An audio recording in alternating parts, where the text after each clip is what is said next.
Washing machine अब हर राजनीतिक दल ने अपने यहां लगा रखी है जो बीजेपी के पास थी। इन दोनों के कांग्रेस ज्वाइन करने पे यदि सबसे ज्यादा रिएक्टिव कोई हुआ है तो बीजेपी हुआ है।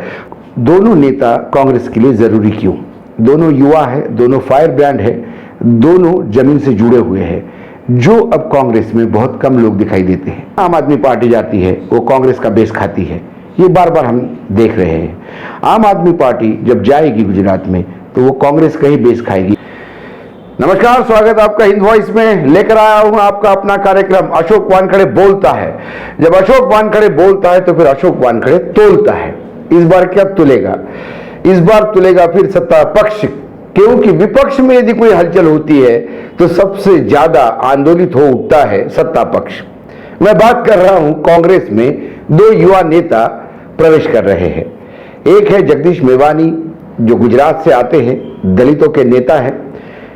दूसरे हैं कन्हैया कुमार जो जेएनयू के छात्र संघ के अध्यक्ष रह चुके हैं और वाम दलों में, वाम पार्टी में थे, यानी लेफ्ट में थे, और वो लेफ्ट से कांग्रेस में आ रहे हैं।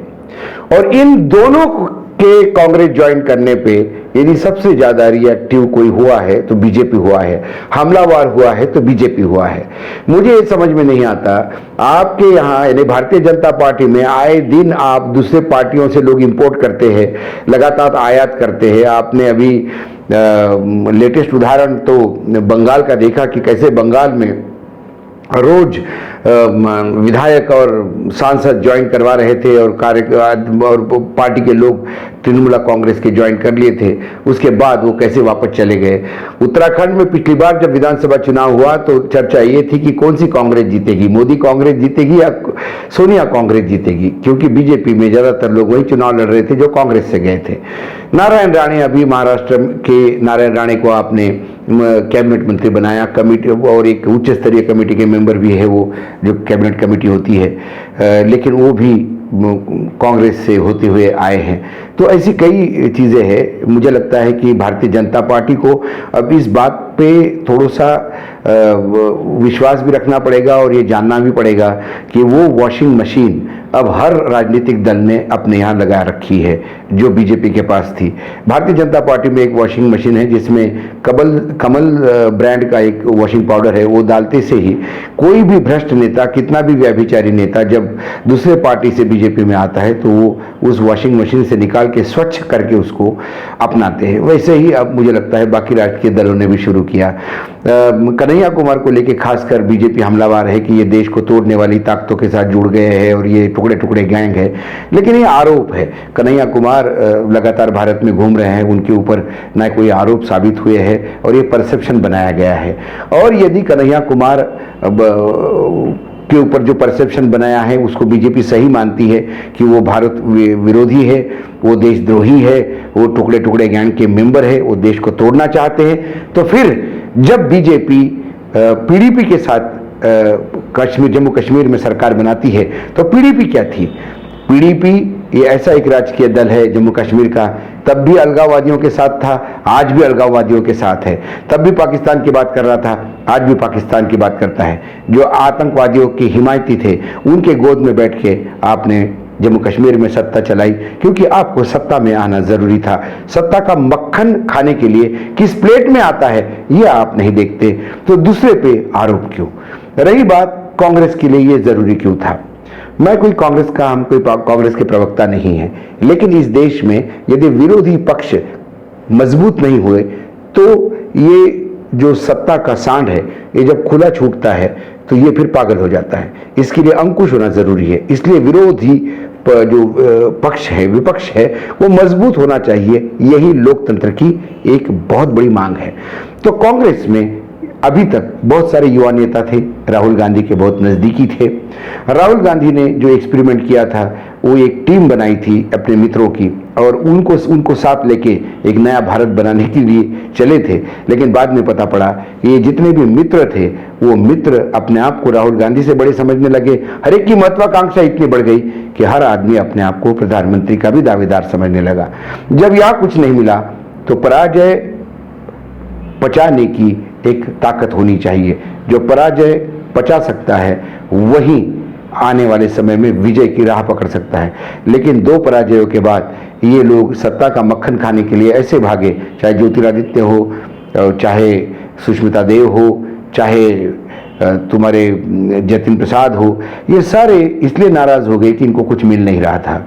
जो बचे हुए हैं वो इसलिए है क्योंकि बाहर ठीक से डील नहीं हो पा रहे, इसलिए मजबूरी में कांग्रेस पार्टी में है। लेकिन लगातार वो प्रयास कर रहे हैं कि कोई अच्छा डील मिले। कांग्रेस में जो राहुल गांधी जिन पे थोड़ा बहुत विश्वास रखते थे, ऐसे राजू सातव जैसे लोग, राजू सातव की मृत्यु हो गई। खासकर कन्हैया कुमार के आने पे कुछ ऐसा कहा जाता है कि लेफ्ट केरल में कुछ कांग्रेसी नाराज है। तो केरल में कांग्रेसियों ने किया भी क्या है? यदि लेफ्ट सरकार वहां पर रिपीट होती है फिर 5 साल के लिए, इसका मतलब केरल में जो कांग्रेसी नेता है वो अपने हाथ में असफल हुए हैं। तो ये तमाम असफल होने वाले लोग ये अपनी दुकान बंद हो जाए, कहीं हो न जाए, इस डर से लगातार नए एंट्री को रोकते हैं। लेकिन अब दोनों नेता कांग्रेस के लिए जरूरी क्यों? दोनों युवा है, दोनों फायर ब्रांड है, दोनों जमीन से जुड़े हुए हैं, जो अब कांग्रेस में बहुत कम लोग दिखाई देते हैं। कांग्रेस में ज्यादातर गणेश परिक्रमा करने वाले पैराट्रूपर लोग हैं, जमीन से उनका कोई वास्ता नहीं है। दिल्ली के सर्कल में रह के सत्ता उपभोगना यही उनका मुख्य धर्म रहा है, इसलिए जमीन से जुड़े हुए लोगों को जोड़ना बहुत जरूरी है। जिग्नेश मेवानी ये वो नाम है, वो दलित है, मिडिल क्लास है, वो लॉयर रह चुके हैं और पत्रकार रह चुके हैं। एक वकील की बोलने की शैली, पत्रकार की आग, ये तमाम एक ऐसा डेडली कॉकटेल है कि जिसने अपने बलबूते पे इंडिपेंडेंट रह के भी, यानी खुद इंडिपेंडेंटली चुनाव लड़के चुनाव भारी मतों से गुजरात में जीत के दिखाया। क्योंकि गुजरात ये ऐसा राज्य है जहां हिंदुत्व के घोड़े पे सवार होके 35 साल से बीजेपी राज्य कर रही है। गुजरात में आम आदमी पार्टी भी अपनी रास्ता तलाश रही है। ऐसे में जहां आम आदमी पार्टी जाती है वो कांग्रेस का बेस खाती है, ये बार बार हम देख रहे हैं। आम आदमी पार्टी जब जाएगी गुजरात में तो वो कांग्रेस का ही बेस खाएगी। कांग्रेस और बीजेपी यही 2 बड़ी पार्टियां गुजरात में वही आमने सामने होती है।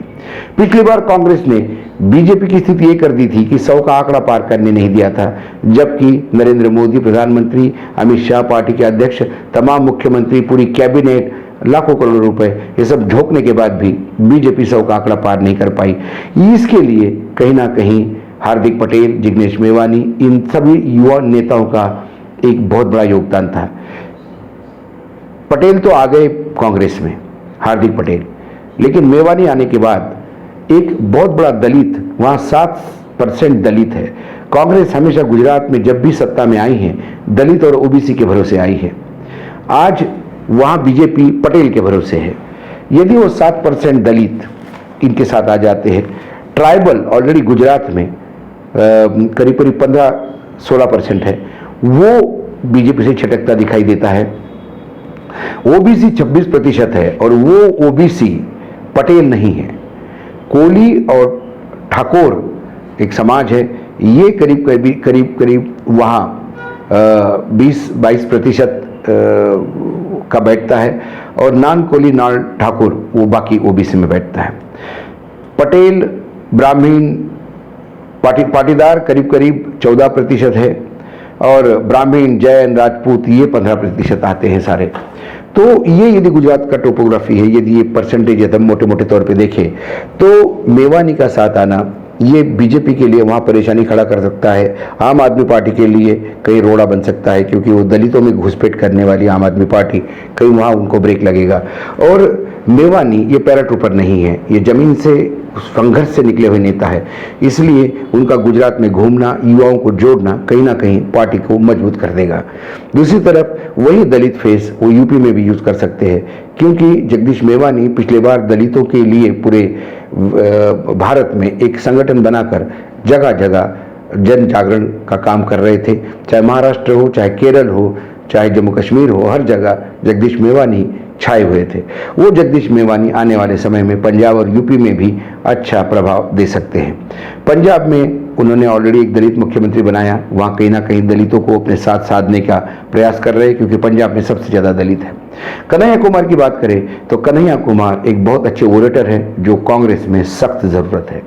ओरेटर होने के साथ साथ कांग्रेस बिहार में मरणासन्न स्थिति में ऐसी है। ऐसे में बिहार में कांग्रेस को पुनर्जीवित करने के लिए एक युवा नेता यदि सामने आता है तो बहुत सारे लोग जुड़ते हैं। बीजेपी ये भी कह रहा है कि इससे आरजेडी से और कांग्रेस में फर्क होगा। आरजेडी भी चाहती है कि कांग्रेस थोड़ी तो मजबूत हो, क्योंकि जब भी बंटवारा होता है सीटों का 50, 60, 70 सीटें कांग्रेस ले जाती है और उसमें से जीत के आती है 10-15। तो आरजेडी भी चाहती है कि कांग्रेस 70 सीट लेती है तो कम से कम 50 जीत के आए। कांग्रेस यदि पिछली बार 10-12 सीट और ज्यादा जीतती या 5 सीट भी और ज्यादा जीतती तो शायद आज आरजेडी और कांग्रेस बिहार में सत्ता में थी। ये कांग्रेस का ही पराजय है, जहां आरजेडी वहां सत्ता में नहीं आ पाई और नीतीश कुमार रिपीट हो गए। तो कांग्रेस भी अपने आप को रेक्टिफाई करना चाहती है। कांग्रेस ने कई प्रयोग किए बिहार में, लेकिन कोई सफलता हाथ नहीं आई। तो फिलहाल इन दोनों का आना मुझे लगता है कांग्रेस में नया जीवन देगा। और एक जो परसेप्शन बना है पूरे देश में कि लोग कांग्रेस छोड़ के जा रहे हैं, कांग्रेस अनटचेबल है, कोई कांग्रेस में आना नहीं चाहता, इन दोनों के आने से एक वो परसेप्शन खत्म हो जाएगा कि लोग जैसे बाहर के लोग कांग्रेस से जैसे लोग बाहर जा रहे हैं तो बाहर के लोग भी कांग्रेस आ रहे हैं। कांग्रेस से जो जा रहे हैं वो सत्ता का मक्खन खाने के लिए जा रहे हैं, लेकिन कांग्रेस में जो आ रहे हैं वो कांग्रेस में अपना संघर्ष देने आ रहे हैं। तो ये कांग्रेस के लिए विन विन सिचुएशन है। लेकिन फिर भारतीय जनता पार्टी और उनका आईटी सेल ये लगातार टुकड़े टुकड़े गैंग और कांग्रेस को राष्ट्रद्रोही देशद्रोही करने का प्रयास करेंगे। वो तो जवाहरलाल नेहरू को भी इस देश की स्थिति के लिए जिम्मेदार मानते हैं। ये बात अलग है कि पूरा देश बीजेपी के इस परसेप्शन के साथ नहीं है। तो पार्टियों का काम है परसेप्शन बनाना, दूसरे पार्टियों का काम है अपनी राजनीति करना, और हिंद वॉइस का काम है जो सच्चाई है, जो विश्लेषण है वो आपके सामने रखना। इसीलिए ये विश्लेषण आपके सामने रखा। आज इतना ही, कल फिर आऊँगा या अगली बार आऊँगा किसी नए विषय के साथ। तब तक आप देखते रहिएगा हिंद वॉइस।